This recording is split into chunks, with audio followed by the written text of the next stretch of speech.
Hello. All right, so this video may be taken down, so you might want to download it and spread it widely, okay? But it's very, very interesting. So let's talk about this. The question is, why is the COVID-19 death rate so low? Now, I spent a lot of background time to make this video extremely simple, so I'm just going to dive right in. We have the different countries right here: US, France, UK, Italy, Germany, Spain, Belgium, Sweden. And we're comparing a time frame between April of this year, 2020, and October 2020. So today's date is October 26th, so we're still in October right here. Now, the first thing I want to take a look at in relationship between April and now, October, is the infection rate. The tests that show positive for being infected with COVID-19. So between these two dates in US, it has increased by 2x, doubled, okay? France, it quadrupled. In the UK, it went up by 3x. Italy, it went up 2x, doubled. Germany is the same. Spain, it went up by 1.3x. In Belgium, it went up by 4x. Now, for most people looking at this data initially, it looks very, very scary. Things are spreading, right? The virus is spreading. Well, this is only scary if you omit this column right here. And this is the number of tests that were done between April and October. So let's just take a look at what's going on right here. In the US, between April and October, we did 6.5 times more testing. Okay, not 6.5% more, 6.5 more testing. In France, there was an increase of 7x more testing between these two dates. Look at the UK, 15.5 times more tests that were done between these dates. Italy increased by triple. Germany increased by triple. Spain, we've done 10 times more testing between April and October. And in Belgium, the increase in testing was by a factor of 6x. Basically, if you do more testing, you're going to get more positive tests, right? Now, let me just explain another thing. It's called the positivity rate, okay? The positivity rate is how high the virus is transmitting, how high it's spreading around. And you basically take the positive test divided by the number of tests. We actually get a positivity rate of 3 times less, actually between March and October. It means the transmission of this virus is 3 times less. So when you hear all these new cases going up and more people are testing positive, you must not omit this data right here, as well as this data right here. So you got that? All right, let's shift over to the actual death rate between April and October.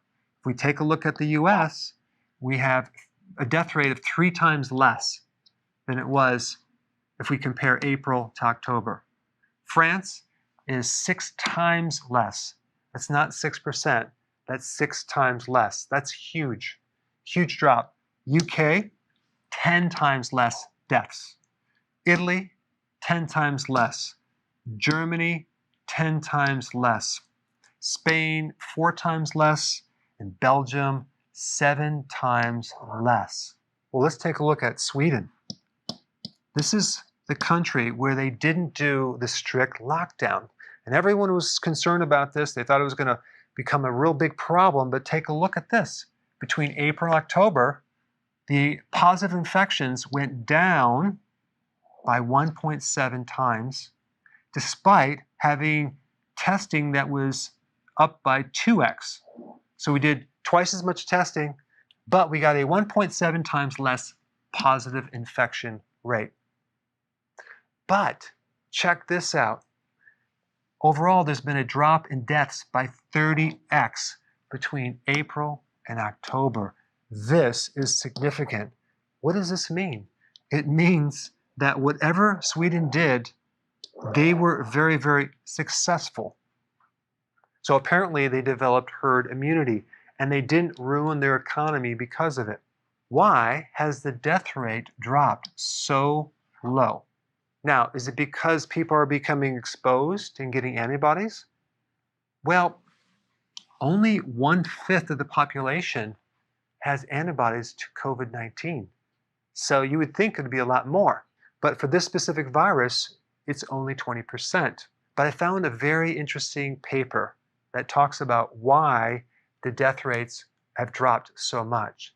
And it has to do with another way that the body becomes immune to a virus. It's called a memory T cell. I haven't talked about this in other videos. One of the mechanisms that the memory T cell uses is called cross-reactivity. So, for example, there are several types of coronaviruses out there. One would be the common cold. So let's say you got the cold 2 or 3 or 4 years ago.